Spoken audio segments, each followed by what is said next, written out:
नमस्कार, मी आशिष जाधव. लोकमत डिजिटल न्यूजच्या या विशेष मुलाखतीत तुमचं स्वागत आहे. शरद पवारांनी जेव्हा राजीनामा मागे घेण्याची घोषणा केली, तेव्हा त्या पत्रकार परिषदेमध्ये शरद पवारांच्या मागे एक मुलगी बसलेली होती.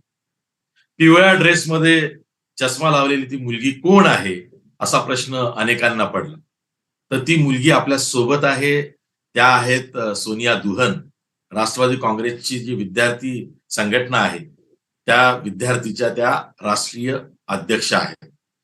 त्यांचं नाव आजच चर्चेत आलंय का नाही, यापूर्वी सुद्धा जेव्हा 80 तासांचं अजित पवार, देवेंद्र फडणवीसांसोबत जेव्हा सरकार बनवायला गेले, त्यांचं सरकार बनलं.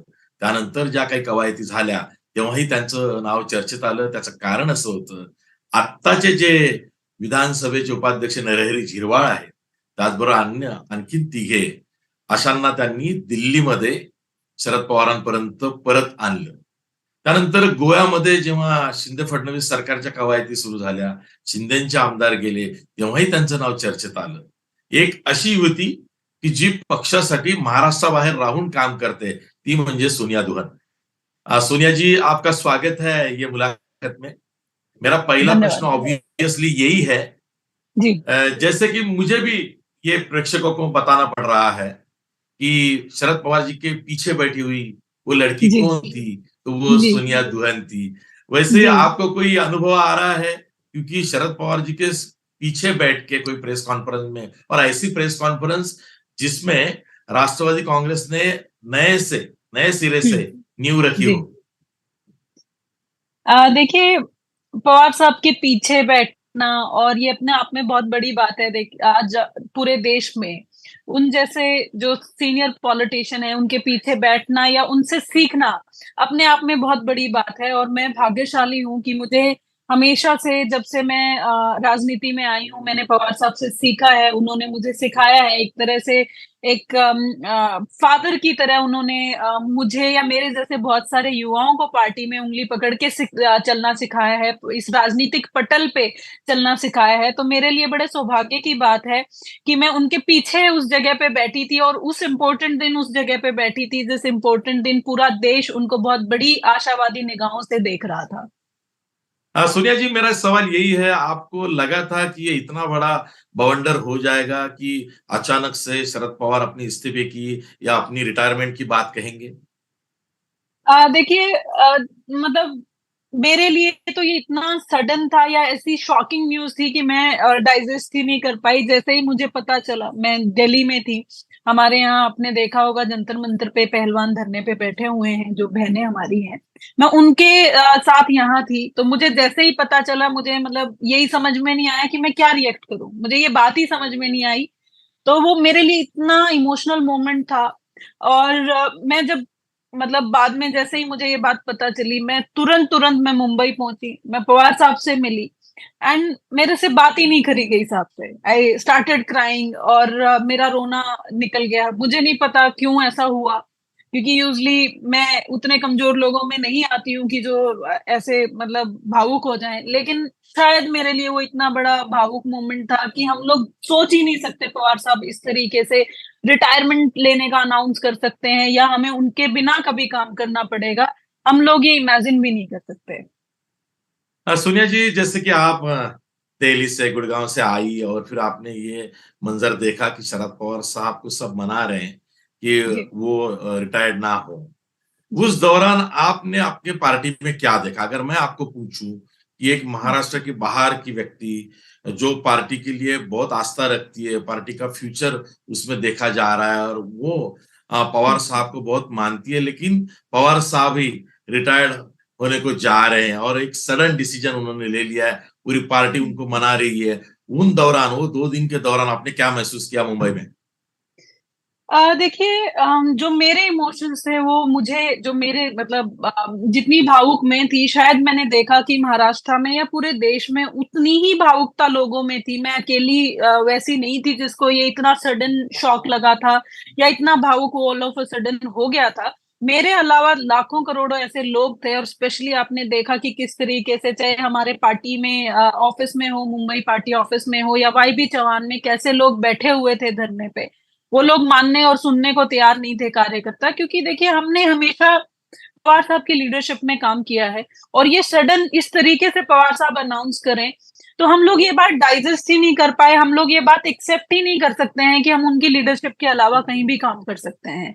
और ये मेरे लिए नहीं, ये सबके लिए उन 2 दिनों में इतना बड़ा शौक था, पूरे पार्टी के कार्यकर्ताओं के लिए इतना बड़ा शौक था कि कैसे हम इस बात को एक्सेप्ट कर लें कि हम पवार साहब की अब लीडरशिप हमें नहीं मिलेगी और वो रिटायर हो रहे हैं। We can't see him that particular post without him, क्योंकि हमेशा हमने उनको ही देखा है और हम उन्हीं के साथ काम करना चाहते थे। And thank God he has taken this decision back, क्योंकि आगे भी हम उन्हीं की लीडरशिप में काम कर पाएंगे।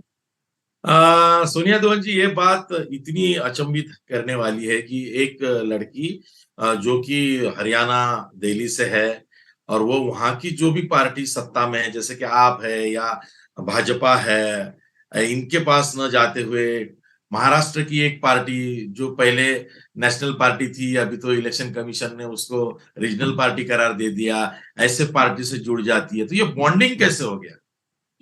देखिए, मेरे लिए कभी भी पार्टी मतलब चाहे वो भाजपा पार्टी हो या आप कह रहे हैं आम आदमी पार्टी, ये लोग मेरे लिए इम्पोर्टेंट नहीं रहे। मेरे लिए मेरे नेता जिसको देख के मैंने पॉलिटिक्स में ज्वाइन करना चाहा, मैंने उनके बारे में पढ़ा। जब मैं पुणे आई, मैं मतलब हालांकि पुणे में कुछ ही महीनों के लिए आई थी, और उस दौरान मेरा इंटरेक्शन हुआ और मुझे एनसीपी के बारे में, स्पेशली पवार साहब के बारे में पता चला। एक लड़की होने के नाते से मैंने उनके बारे में पढ़ा, मुझे पता चला कि कितना कुछ उन्होंने लड़कियों के लिए किया है, कितना कुछ उन्होंने लड़कियों को आगे रखने के लिए, उन्हें बराबर का हक देने के लिए उन्होंने कितने स्टैंड्स लिए हैं, और कितना उन्होंने, जो हम बार बार बोलते हैं, आज एक पर्टिकुलर पार्टी आपने देखा होगा इस बात की राजनीति कर रही है कि भाई हम उन्नत राजनीति कर रहे हैं, हम विकास की राजनीति कर रहे हैं। एक इंसान जो इस बात को कभी बताता नहीं, कभी बोलता नहीं, महाराष्ट्र को महाराष्ट्र बनाए, चाहे वो एमआईडीसी हो या इतने सारे कारखाने, इतने सारे उद्योग, इतना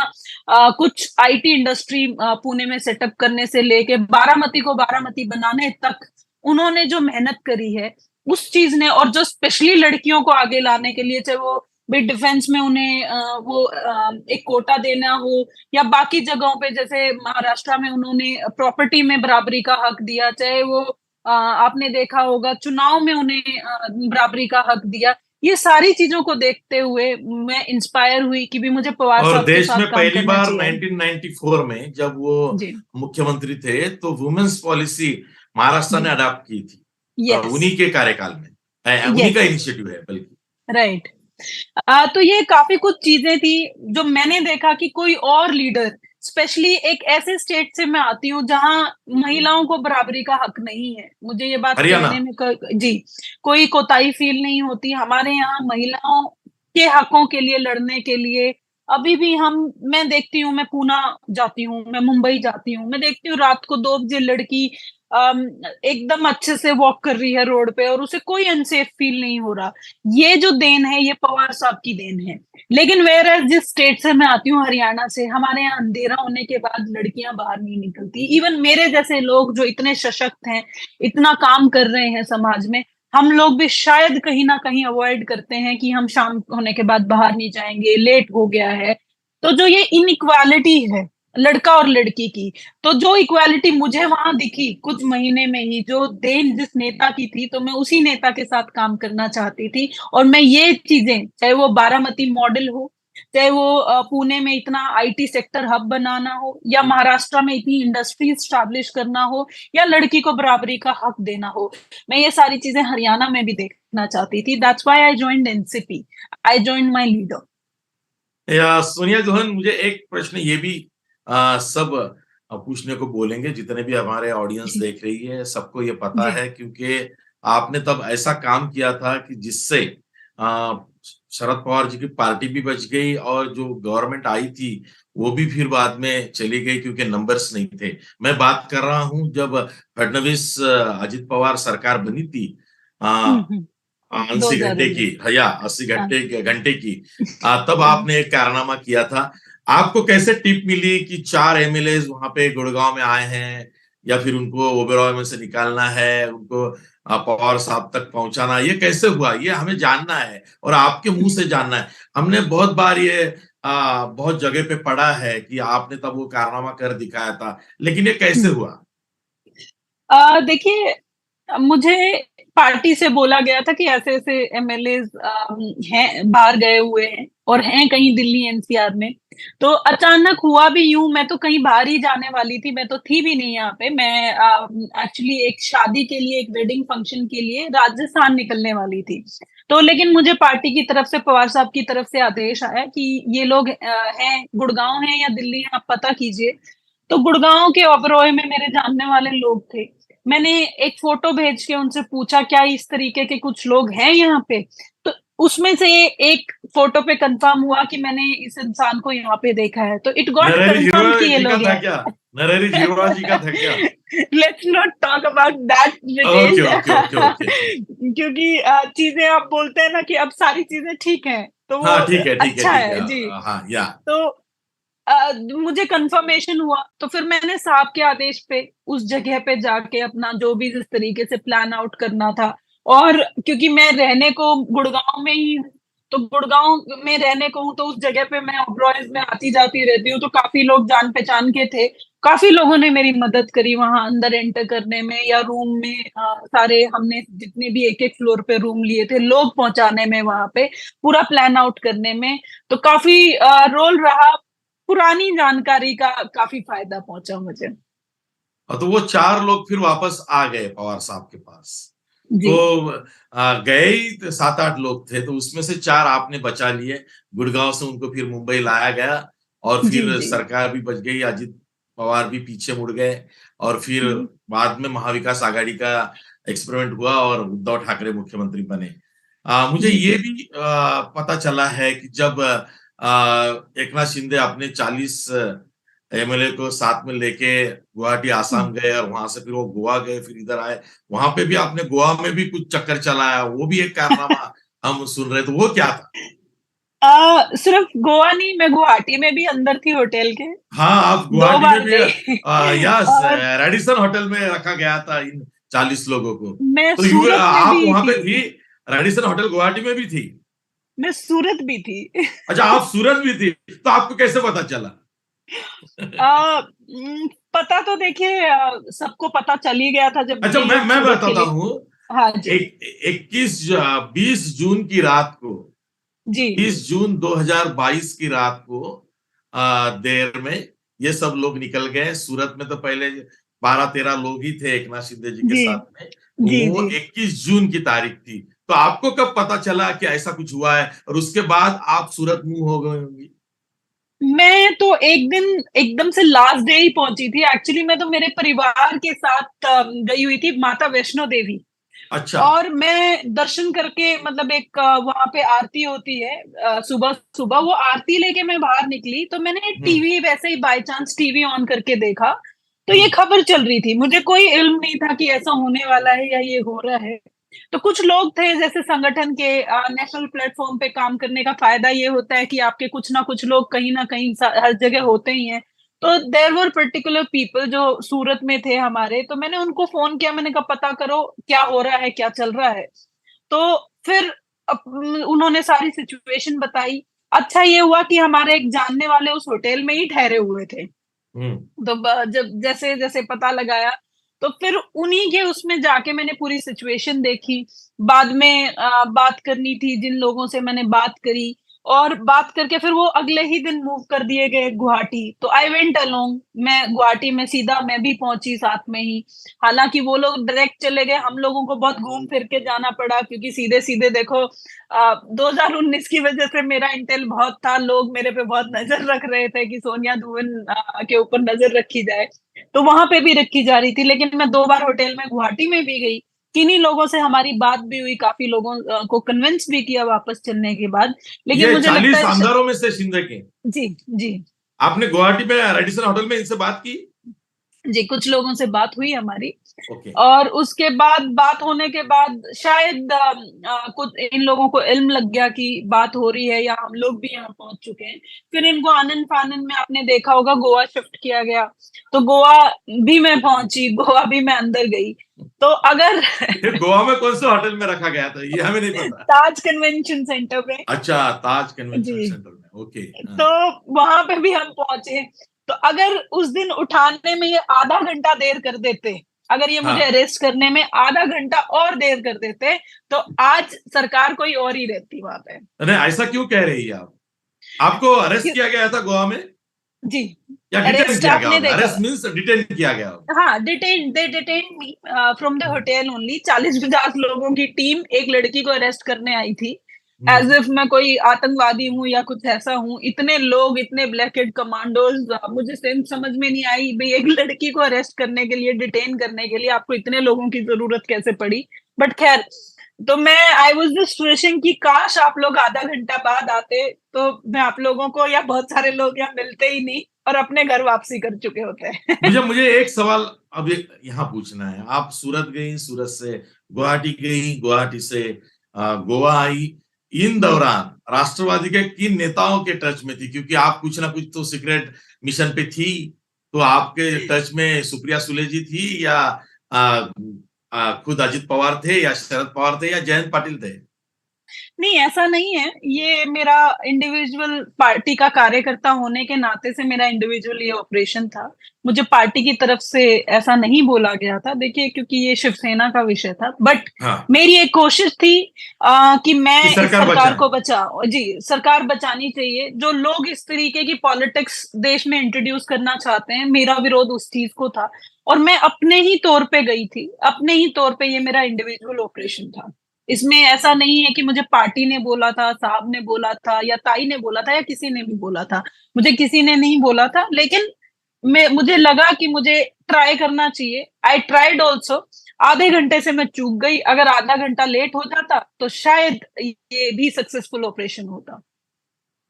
सोनिया दुल्हन एक तरह से राष्ट्रवादी कांग्रेस की सीक्रेट एजेंट है। मीन्स जिस तरह से आपने सब ये खुफिया अदाकारी की है कि जाके वो फिर इंफॉर्मेशन लेके फिर वहां से, जैसे कि ये जो 4 एमएलए गुड़गांव से आपने मुंबई तक जी। लाए और वहां पे जी। फिर बाद में सरकार आई, बाद में सरकार जी। बचाने की कोशिश की।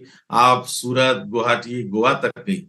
मुझे ये जानना है कि ये सब कहाँ से आता है, ये स्पिरिट कहाँ से आता है कि नहीं मैं मेरे पार्टी को के लिए इस हद तक काम करूं। देखिए, मैं जिस स्टेट से आती हूँ, हरियाणा। हरियाणा एक एक्सट्रीमिस्ट स्टेट है। यहाँ के लोग या तो हमारे यहाँ बोलते हैं कि हम या तो शुरू नहीं करेंगे, और शुरू करेंगे तो फिर कुछ भी, भाई उस चीज को करने के लिए हम किसी भी हद तक जाएंगे। तो ये शायद उस धरती, वो माटी में पैदा होने की वजह से मेरे अंदर है कि किसी चीज के लिए अगर आप किसी सही चीज, आपको जो चीज सही लगती है, आप उसके लिए स्टैंड कर रहे हो, तो इतना स्टैंड करो कि फिर आपका स्टैंड क्लियर नजर आए कि भाई हाँ, आप स्टैंड कर रहे हो। तो मेरा स्टैंड एकदम हमेशा बहुत क्लियर रहा है, और आगे भी रहेगा कि मैं ये चाहती हूँ कि जो इस तरीके की राजनीति इस समय देश में हो रही है, ये ठीक नहीं है। चाहे ये जोड़ तोड़ करना हो या जो भी जिस तरीके की चीजें हैं, कल को हम लोगों ने एक्टिव पॉलिटिक्स, आज हम संगठन में कर रहे हैं, चुनाव लड़ने हैं, बाकी सारी चीजें, हम लोग भी आएंगे, तो ये हम लोगों के लिए भी अच्छा नहीं हो रहा है। तो मेरा स्टैंड क्लियर था। और बात सीक्रेट एजेंट की नहीं है, बात जज्बे की है। जज्बा होना चाहिए, आप कुछ भी कर लेते हो। या तो उसी से लेके ये सवाल है कि जैसे आपको जी। पता चला कि ये तो क्या कर दिया, शरद पवार जी ने रिटायरमेंट का अनाउंसमेंट कर दिया। हम तो यहाँ जी। पे नेशनल लेवल पे बैठे हैं कि शरद पवार जी की पार्टी है, और अब शरद जी। पवार जी बोल रहे हैं कि मैं पार्टी की कमान ही नहीं संभालूंगा। तो आप जी। दौड़े दौड़े चली आई मुंबई। उसके जी। बाद में 1.5 दिन 2 दिन यहाँ पे जो भी कुछ हुआ आपने जी। देखा। उसके जी। बाद में जो प्रेस कॉन्फ्रेंस हुई जिसमें शरद पवार ने यह ऐलान कर दिया हम्म। कि मैं हम्म। इस्तीफा वगैरह कुछ दूंगा नहीं, जो भी हुआ जो हुआ, तो मेरे ये सोनिया दुल्हन जैसे सब कार्यकर्ता हैं, इनकी बदौलत जी। इनके लिए मुझे काम करना है। हमने क्या जी। देखा इसमें? हमने ये देखा नॉट ओनली सोनिया दुल्हन, ऐसे बहुत से सोनिया जी। दुल्हन जैसे कार्यकर्ता है जिनको ये लग जी। रहा था जी। कि शरद पवार जी ने उनकी पार्टी की कमान जैसे वो संभालते हैं वैसे ही संभालनी चाहिए। फिर ये बात अगर कार्यकर्ताओं को समझ में आती है, तो कुछ नेताओं को ये वो क्यों कहते हैं कि शरद पवार जी के मन में क्या है हमें पता नहीं चलता, वो क्या डिसीजन लेंगे हमें पता नहीं चलता, उन्होंने एक बार डिसीजन ले लिया तो वो वापस नहीं होता। तो ये जो बात हुई, इसको लेके आपको क्या कहना है?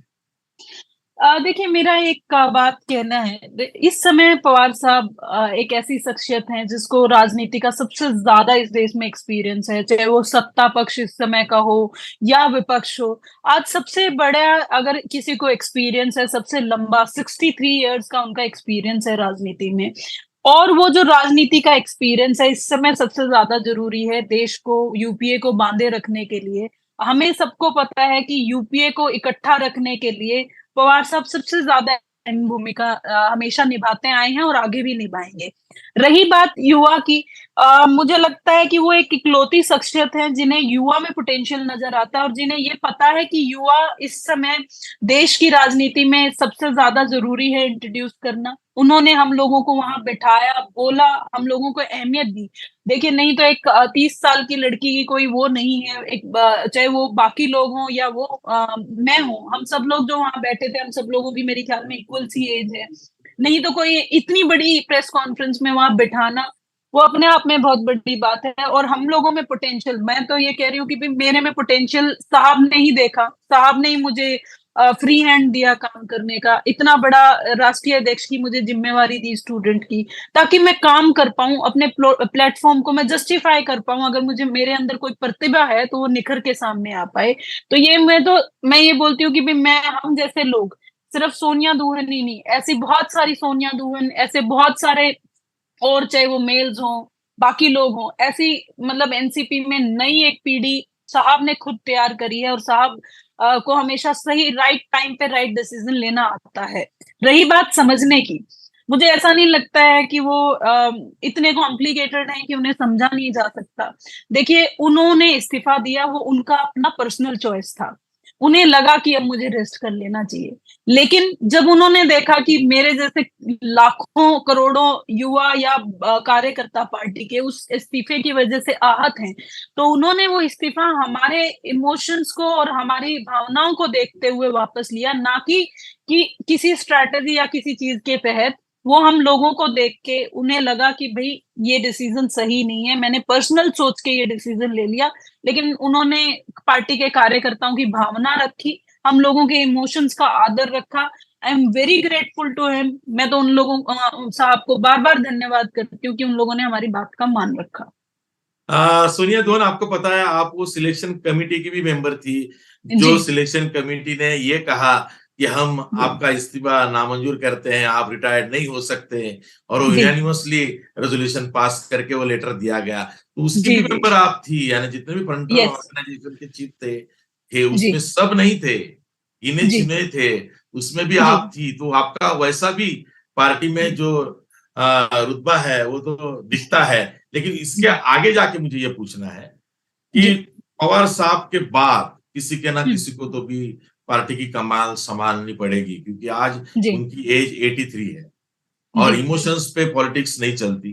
पॉलिटिक्स जी में आपको बहुत प्रैक्टिकल रहना पड़ता है, और जी उस तरह का डिसीजन जो शरद पवार ले रहे थे, आप लोगों ने जी उसको ठुकरा दिया।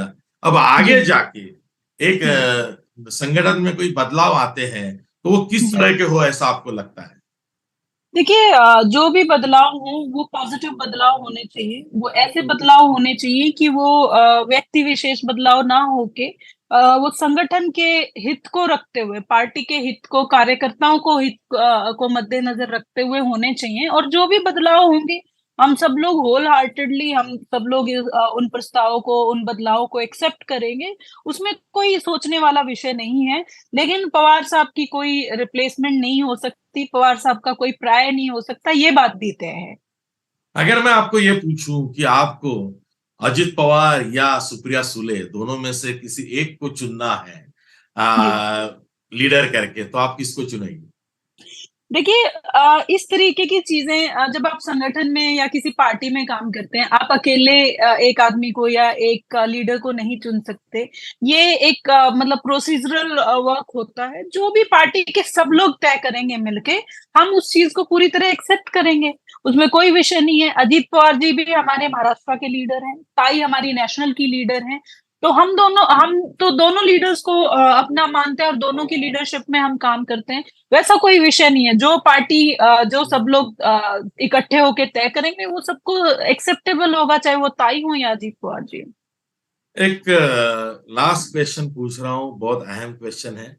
जी। जब आपको ऐसा लगा कि शरद पवार जी रिटायर्ड हो रहे हैं या उनका पद का इस्तीफा दे रहे हैं, तो कहीं न कहीं पार्टी में वो बात आ चली है कि हम बीजेपी के साथ जाएँ।